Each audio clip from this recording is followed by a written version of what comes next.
प्यारे बच्चों, good evening. आज हम आपके साथ सबसे महत्वपूर्ण टॉपिक डिस्कस करने वाले हैं। टॉपिक का नाम है कॉजेटिव वर्ब्स। फिर ज़रा एक बार सुन लीजिएगा। आज हम आपके साथ सबसे महत्वपूर्ण टॉपिक डिस्कस करने वाले हैं और इस टॉपिक का नाम है कॉजेटिव वर्ब्स। कॉजेटिव वर्ब्स कौन सी होती हैं और इनका प्रयोग हम कहाँ कहाँ पर करते हैं, क्या रूल्स होते हैं इनके प्रयोग के, वो सारी चीज़ें मैं आपके साथ डिस्कस करूँगा। कॉजेटिव वर्ब्स की लगभग मैं 2 से 3 वीडियो या ऑडियो में आपको बनाकर भेजूँगा और उम्मीद करूँगा कि आपको जो है कॉजेटिव वर्ब्स अच्छे से समझ में आ जाएगी। और अगर आपको समझ में नहीं आती हैं तो आप मुझसे पूछ सकते हैं, क्लास में पूछ सकते हैं, मुझे फ़ोन कर सकते हैं, मुझे मैसेज कर सकते हैं। लेकिन मैं उम्मीद करता हूँ कि मैं पूरी कोशिश करूँगा कि आपको जो है कॉजेटिव वर्ब्स अच्छे से समझ में आ जाएं। तो ज़रा देखिएगा कॉजेटिव वर्ब्स। बच्चों, अगर हम कॉजेटिव वर्ब्स की बात करते हैं तो हमारे पास 2 कॉजेटिव वर्ब्स होती हैं, ठीक है। एक होती है गेट और एक होती है मेक। गेट और मेक, ये दोनों क्या कहलाती हैं? ये दोनों की दोनों कॉजेटिव वर्ब्स कहलाती है, ठीक है। आइए ज़रा देखें कि जो कॉजेटिव वर्ब्स होती हैं इनका प्रयोग हम कहाँ पर करते हैं, ठीक है। कहाँ कहाँ पर इनका यूज़ होता है ज़रा उसको देखें। कॉजेटिव वर्ब्स का प्रयोग तब किया जाता है जब सब्जेक्ट काम को करता नहीं है बल्कि करवाता है। क्या आप समझे? इस लाइन का अर्थ आप समझे कि कहाँ होगा कहाँ होगा कॉजेटिव वर्ब्स का प्रयोग?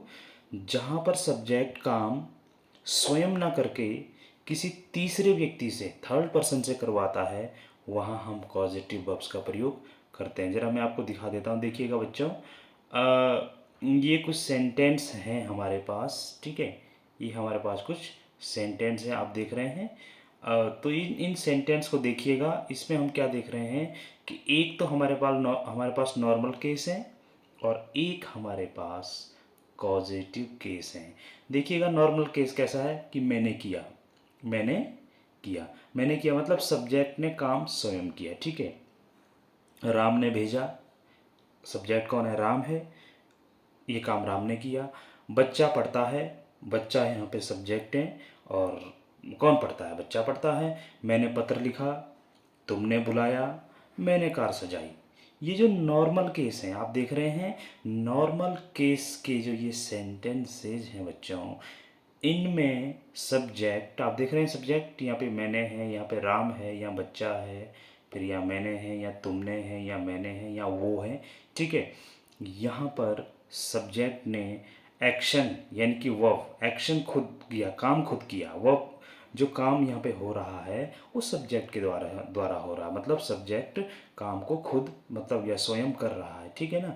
लेकिन अगर बच्चे हम पॉजिटिव केस में आप देख रहे हैं पॉजिटिव केस, अगर हम पॉजिटिव केस में आते हैं तो आप देखिएगा मैंने करवाया।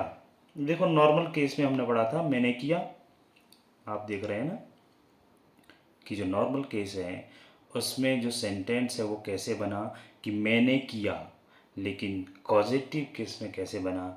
मैंने करवाया, ठीक है। राम ने भेजा, लेकिन पॉजिटिव केस में कैसे बना? राम ने भिजवाया। देखो यहाँ पर राम ने खुद नहीं भेजा, राम ने किसी थर्ड पर्सन के माध्यम से भिजवाया। यहाँ पर मैंने काम खुद नहीं किया बल्कि मैंने काम किसी थर्ड पर्सन से करवाया, ठीक है। मैंने पत्र लिखा, या तो मैंने काम खुद किया क्योंकि ये नॉर्मल केस है। और अगर हम पॉजिटिव केस में जाते हैं तो आप देखिएगा मैंने पत्र लिखवाया, अर्थात मैंने पत्र स्वयं न लिखकर किसी थर्ड पर्सन से लिखवाया, ठीक है। तो ये कुछ एग्जाम्पल मैंने आपको दिए कि कहाँ कहाँ पर हम पॉजिटिव वर्ब्स का प्रयोग कर सकते हैं, ठीक है बच्चों। एक बार पुनः जरा एक बार देखें, हमने आपसे कहा था कि पॉजिटिव वर्ब्स का प्रयोग वहाँ होता है जिस सेंटेंस में सब्जेक्ट काम को स्वयं नहीं करता है बल्कि किसी थर्ड पर्सन से करवाता है। ठीक है, उम्मीद है कि आप समझ गए होंगे। आगे देखें, हमने कहा कि कॉजेटिव वर्ब्स दो ही होती हैं, एक गेट होता है और एक मेक होती है। ठीक है, गेट का मतलब होता है पाना। गेट का मतलब क्या है, आप देख रहे हैं, गेट का मतलब गेट का मतलब ठीक है पाना, और मेक का मतलब होता है बनाना। ठीक है, पर गेट और मेक, जो गेट और मेक हैं वो दोनों की दोनों कॉजेटिव वर्ब्स भी कहलाती है। ठीक है, गेट का मतलब वैसे पाना होता है, आपको मालूम है, और मेक का मतलब बनाना होता है।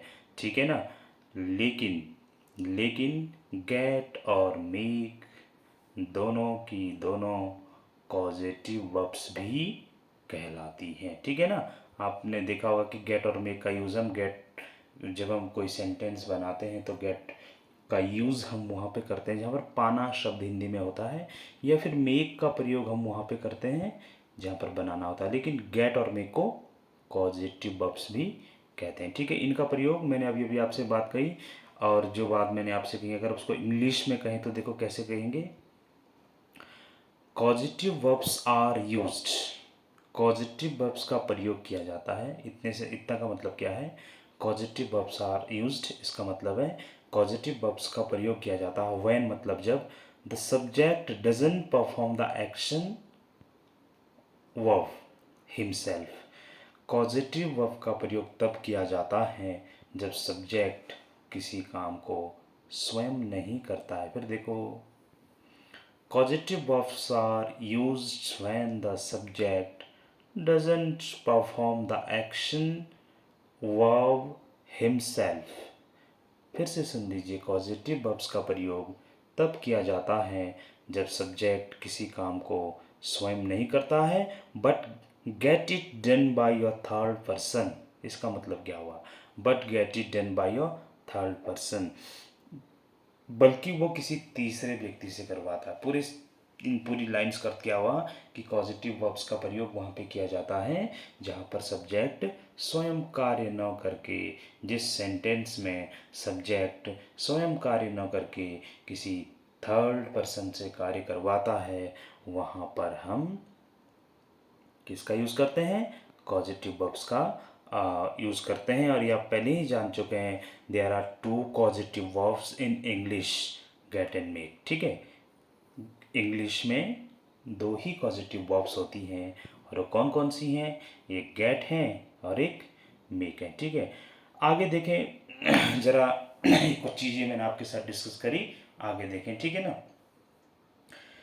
कि किस तरह से हम पॉजिटिव वर्ब्स का प्रयोग करते हैं। ये चीज़ मैंने आपसे डिस्कस कर लिया है कि भाई नॉर्मल केस और पॉजिटिव केस आप दोनों समझ गए हैं कि नॉर्मल केस में जो सेंटेंस होते हैं उसमें सब्जेक्ट स्वयं काम करता है, और पॉजिटिव केस में सब्जेक्ट स्वयं कार्य न करके क्या करता है बच्चों, किसी थर्ड पर्सन से कार्य करवाता है। ठीक है, अब देखिएगा ज़रा, एक ज़रूरी बात लिखी है कि अगर मैं कहूँ कि राम ने मुझे भिजवाया, राम ने मुझे भिजवाया, यहाँ पर राम सब्जेक्ट है, बिल्कुल ठीक है।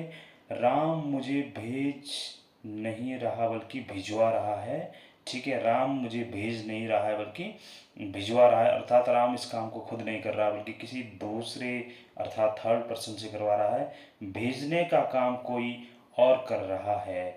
इस तरह के वाक्यों में मुख्य क्रिया अर्थात मेन वर्ब गेट या मेक होगी, पर ये जानना बेहद ज़रूरी है कि गेट कहाँ पर लगेगा और मेक कहाँ पर लगेगी, इसका भी हम अभी बात करेंगे। आप समझ गए हैं, यहाँ भी यही बात कही गई है कि भाई राम ने कोई चीज़ भिजवाई है, राम ने खुद नहीं भेजी, अर्थात यहाँ पे पॉजिटिव केस है, नॉर्मल केस नहीं है। और जब पॉजिटिव केस होगा, जिन जिन सेंटेंस में पॉजिटिव केस होगा वहाँ हम गेट या मेक का प्रयोग करेंगे। ठीक है, ठीक है ना, वहाँ पर हम जैसे लिखा है कि इस तरह के दोनों इस तरह के वाक्यों में मुख्य